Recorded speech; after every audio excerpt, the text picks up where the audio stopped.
right now in this video, you're just looking at a basic triangle with a line going through it. But if I just put a few markings down, like right there, I say we got a 90-degree angle here. We now are dealing with a scenario with the perpendicular bisector theorem comes into play. SQ, line SQ running through this triangle is what we call a perpendicular bisector. Perpendicular because it's making 90-degree angles right here. Okay, bisector because it's bisecting line RQ, or excuse me, RP. So RP is being cut in half, making QR the same distance as QP. And when this happens, one thing we know about the triangle is the distance from PS is going to be congruent to the distance from R to S. So let's just throw a number down, 6.8. That would tell us that this distance R to S is also 6.8.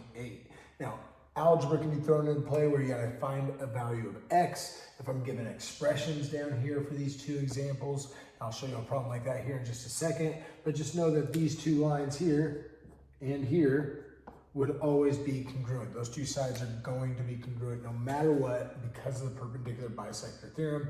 That is what that's going to state. If these two are congruent here with 90-degree angles in a triangle making a perpendicular bisector, these distances are congruent. So like I said, we could have expressions like 3x plus 14.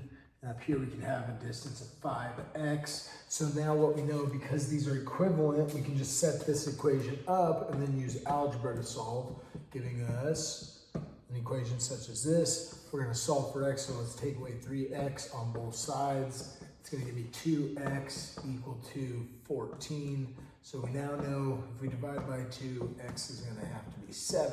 So I can look at this and find the distance from R to S, 5 times x. Well, if x is 7, that's 5 times 7.